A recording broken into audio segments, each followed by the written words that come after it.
Excavation team को घने जंगल के बीच जमीन के अंदर जाता एक पाइप दिखाई देता है। ये काफी हैरानी की बात थी क्योंकि जहां पर वो खड़े थे वो एक पुराना डेड वॉल्केनो था जिसको पेड़ पौधे और घास ने पूरी तरह कवर कर लिया था। पाइप के अंदर देखने के लिए इसमें नाइट विजन कैमरा भेजने का फैसला किया गया। जब कैमरा अंदर गया तो करीब 30 मीटर नीचे जाने के बाद एक बहुत बड़े टनल का मंजर कैप्चर किया गया। ये 7 मार्च 2018 का दिन था और एक्सकवेशन टीम साउथ पोलैंड के शहर लुबान के करीब जमीन से 30 मीटर नीचे कुछ अनोखा देखने वाली थी। जेम टीवी की वीडियोस में एक बार फिर से खुशामदीद।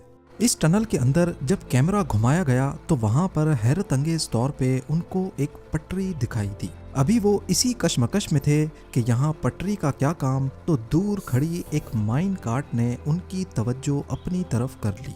जब लोकल अथॉरिटीज को मालूम पड़ा तो वो वर्ल्ड वॉर 2 के जमाने में एक खो जाने वाले टनल का मैप लेकर आए। मालूम पड़ा कि ये टनल करीब 80 साल पहले वर्ल्ड वॉर 2 के दौर में बनाया गया था और पिछले कई सालों से लोकल अथॉरिटीज इसी टनल की तलाश कर रही थी। इस टनल की एंट्रेंस को भारी पत्थर रखकर बंद किया गया था, जिसके आगे सालों की मिट्टी और घास भूस ने इसकी एंट्रेंस के निशानात भी मिटा दिए। लेकिन अंदर से ये टनल हूबहू मैप पर दिखने वाले टनल से मैच कर रहा था। इसके अंदर पटरी और माइन कार्ट देखकर ऐसा मालूम होता है कि ये वर्ल्ड वॉर 2 के दौर में सामान स्टोर करने के काम आता था। टनल में मौजूद अक्सर लोहे के सामान को जंग लग चुका था। यहाँ से बेलचा, ड्रिल बिट्स और कुडाल जैसे टूल्स उसी हालत में मिले जैसे उनको 80 साल पहले नाज़ी मिलिट्री के सोल्जर्स ने रखा था। वर्ल्ड वॉर 2 के दौरान नाज़ी जर्मनी और जापान जैसी कंट्रीज से मुकाबला था अमेरिका और ब्रिटेन जैसे मुल्कों का। इस दौरान हिटलर की फौज ने हजारों की तादाद में अंडरग्राउंड बंकर्स बनाए थे। शुरुआत बेशक हिटलर ने की थी, लेकिन बाद में अलाइड फोर्सेस ने भी अंडरग्राउंड टनल्स और बंकर्स का इस्तेमाल करना शुरू किया।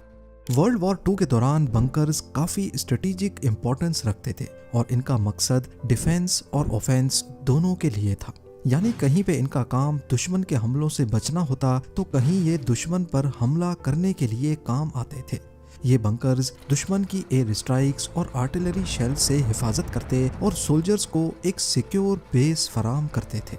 डिफेंसिव बंकर्स को फ्रंट लाइन पर इस तरह डिजाइन किया जाता कि वो दुश्मन के हमलों को रोक सकें, जैसे जर्मनी की अटलांटिक वॉल, जो अलाइड फोर्सेस के हमलों के खिलाफ एक मजबूत रुकावट थी। साथ ही कुछ बंकर्स को प्लानिंग के लिए यूज किया गया, जहां से कमांडर्स अपने ऑपरेशंस को सीक्रेटली मैनेज करते। वर्ल्ड वॉर 2 में इतने ज्यादा अंडरग्राउंड बंकर्स और वार रूम्स कंस्ट्रक्ट किए गए थे कि आज भी इनकी गिनती करना पॉसिबल नहीं है, क्योंकि इनमें से हजारों की तादाद में आज भी जमीन के अंदर कहीं दफन है। कहा जाता है कि वर्ल्ड वॉर 2 में अलाइड पावर्स और एक्सिस पावर्स ने अंडरग्राउंड बंकर्स पे इतना खर्चा किया था कि पूरी दुनिया में लोहे और सीमेंट की शॉर्टेज हो गई थी। एक एस्टीमेट के मुताबिक इन तमाम बंकर्स को बनाने में लगभग आज के 500 बिलियन से 1 ट्रिलियन डॉलर्स का खर्चा आया। यूं समझ लें कि अमेरिका की अफगानिस्तान में चलने वाली 20 साला जंग में रोजाना 300 मिलियन डॉलर्स खर्चा आता था, तो वर्ल्ड वॉर 2 में बंकर्स बनाने में रोजाना 460 मिलियन डॉलर्स। ये तो वो खर्चा है जो सिर्फ कंस्ट्रक्शन में हुआ। वर्ल्ड वॉर 2 में मैन पावर, लॉजिस्टिक्स और एम्यूनेशन के खर्चे का अंदाजा लगाना भी मुश्किल है। आइए इतिहास की तल्ख यादों में जाकर चंद बंकर्स के बारे में जानते हैं। दी अटलांटिक वॉल एक बहुत बड़ा कोस्टल डिफेंस सिस्टम था जो नाज़ी जर्मनी ने वर्ल्ड वॉर 2 के दौरान बनाया। ये 2400 माइल्स या 3800 किलोमीटर तक यूरोप के कोस्ट लाइन पर फैला हुआ था, जिसका मकसद समंदर से अलाइड फोर्सेस के हमलों से बचना था। 1940 से 1944 के दरमियान बनाए गए इस सिस्टम में हजारों बंकर्स, एम्यूनेशन डिपो और किले शामिल थे। उस वक्त हिटलर का फ्रांस के कई इलाकों पर भी कब्जा था। अटलांटिक वॉल का एक हिस्सा नॉर्दर्न फ्रांस के इलाके नॉर्मंडी में भी फैला हुआ था, जहां लॉन्जेस सरमर नामी आर्टिलरी बैटरी इंस्टॉल की गई। ये बंकर्स हैवी बम्बार्डमेंट्स को फेस करने और हमलों के वक्त डिफेंसिव फायर देने के लिए डिजाइन किए गए थे। नॉर्वे की बात की जाए तो इसका निचला हिस्सा नॉर्थ अटलांटिक ओशन से आने वाली अलाइड फोर्सेस को रोकने के काम आ सकता था, तभी हिटलर ने यहाँ पर भी अटलांटिक वॉल के कुछ हिस्से गाड़े हुए थे। यहाँ पर क्रिस्टियन सैंड जैसे फोर्ट्रेसेस नेवल रूट्स को प्रोटेक्ट करते थे। इसके अलावा नेदरलैंड्स भी उस वक्त नाजी के कंट्रोल में था और यहाँ पर नॉर्थ अटलांटिक के कोस्ट पर हजारों सेफनियन नामी बंकर्स बनवाए गए थे। नाजी जर्मनी की इस पूरी अटलांटिक वॉल, जिसमें underground bunkers, depots, tunnels, artillery batteries और किले शामिल थे, को फ्रिट्ज टॉड नामी एक जर्मन इंजीनियर की कंपनी ने बनाया था। 2,60,000 वर्कर्स, जिनमें ज्यादातर कैदी थे, उनसे ये तमाम स्ट्रक्चर्स सिर्फ 2 से 4 सालों के दरमियान जबरदस्ती बनवाए गए। आज भी अटलांटिक वॉल के कुछ पार्ट्स हिस्टोरिकल मॉन्यूमेंट्स के तौर पे मौजूद हैं, जो वर्ल्ड वॉर 2 की इंजीनियरिंग और उस पर होने वाले खर्चे का एहसास दिलाते हैं। जब हिटलर ने अटलांटिक वॉल बनाई तो उस वक्त अलाइड पावर्स के वहमो गुमान में भी नहीं था कि आगे चल के उनको कितनी मुश्किल का सामना करना पड़ेगा। फिर 1942 में एक वाकया हुआ जिसने अमेरिका और ब्रिटेन की आंखें खोल कर रख दी। कैनेडियन फोर्सेस, जो अलाइड पावर्स का हिस्सा थीं, उन्होंने फ्रांस के इलाके डिएप पर एक हमले की प्लानिंग की, जिसको आज डिएप रेड के नाम से याद किया जाता है। इस हमले का मकसद हिटलर की बनाई गई अटलांटिक वॉल को समझना था कि आखिर वो काम कैसे करती है। इन मजबूत कंक्रीट बंकर्स ने अलाइड अटैक को बुरी तरह नाकाम बना दिया। अलाइड ट्रूप्स जो कोस्ट लाइन पर लैंड करने की कोशिश कर रहे थे, वो नाजी जर्मनी के पावरफुल क्रॉस फायर का शिकार बन गए। ये अलाइड फोर्सेस के लिए एक बहुत बड़ा झटका था, क्योंकि उनको अटलांटिक वॉल की मजबूती से इतनी तवक्को नहीं थी। इस मिशन में 6,000 अलाइड सोल्जर्स आए थे, जिसमें से 3600 या तो मारे गए या फिर नाजी के हाथों कैदी बन गए। डिएप रेड के बाद अलाइड फोर्सेस को समझ आ गया कि अगर उन्हें हिटलर की हुकूमत पर कामयाब हमला करना है तो उन्हें भी बंकर्स और डिफेंसिव सिस्टम की प्लानिंग में काफ़ी इन्वेस्टमेंट करनी होगी। लिहाजा यूनाइटेड किंगडम, फ्रांस और सोवियत यूनियन समेत कनाडा में भी बंकर्स और टनल्स की कंस्ट्रक्शन में खूब खर्चा किया गया। चर्चिल वॉर रूम्स एक अंडरग्राउंड कॉम्प्लेक्स था जो लंदन में बना था। ये वर्ल्ड वॉर 2 के दौरान British prime minister Winston Churchill का हेडक्वार्टर था। ये कॉम्प्लेक्स स्पेशली इसलिए डिजाइन किया गया था कि नाजी जर्मनी की एयर स्ट्राइक से महफूज रहा जा सके।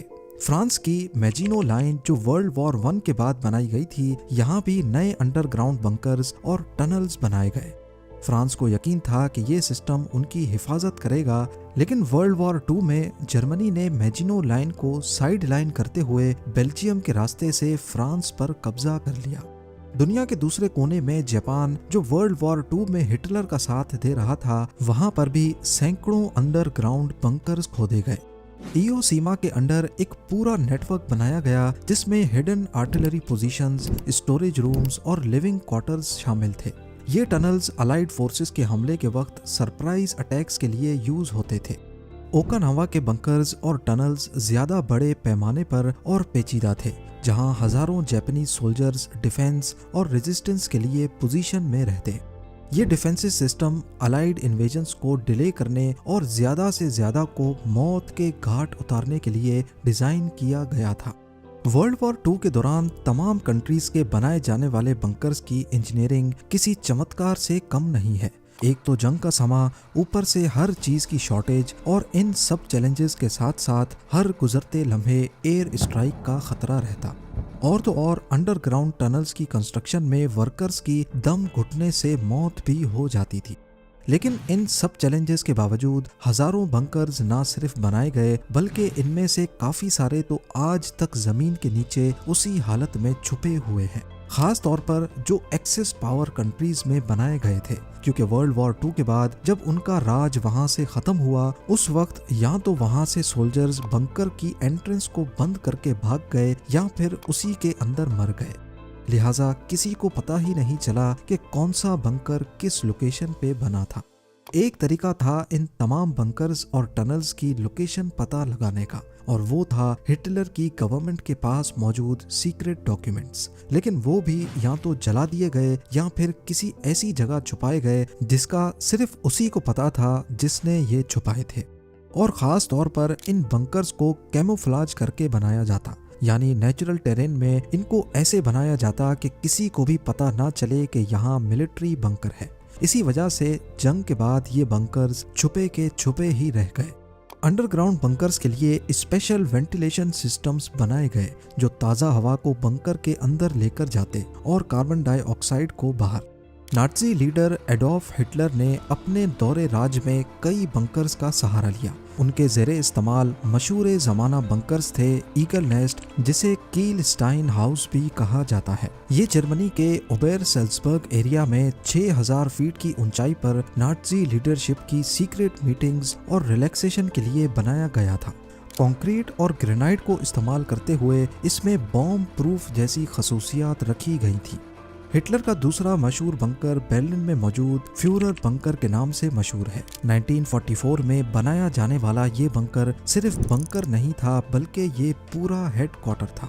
बंकर को इस तरह डिजाइन किया गया था कि वो अलाइड बॉम्बिंग्स और आर्टिलरी से महफूज रहे। यहाँ हिटलर ने अपने आखिरी दिन गुजारे और 30 अप्रैल 1945 को यहीं अपनी जिंदगी खत्म की। आज इस बंकर का कोई हिस्सा भी सरफेस पर नहीं दिखता, लेकिन ये जगह वर्ल्ड वॉर 2 की हिस्ट्री का एक डार्क चैप्टर रहा है। अब बात करते हैं हिटलर के एक ऐसे बंकर की जहां उन्होंने जंग के सबसे ज्यादा दिन गुजारे। ये वुल्फ्स लेयर नामी बंकर कम बल्कि कोई किला ज्यादा लगता है जो नॉर्थ जर्मनी में मौजूद जंगल के बीच में मौजूद है। इसके अंदर हिटलर का बेडरूम और उसके चारों तरफ ऑफिसेज मौजूद थे। इसकी कंक्रीट की छत करीब 7 मीटर मोटी बनाई गई थी। एक बजरी की मोटी लेयर पूरे किले नुमा बंकर को एयर स्ट्राइक्स और बॉम्बिंग से महफूज बनाती थी। एक मोटी स्टील की चादर का दरवाजा जो केमिकल अटैक से भी बचाता था।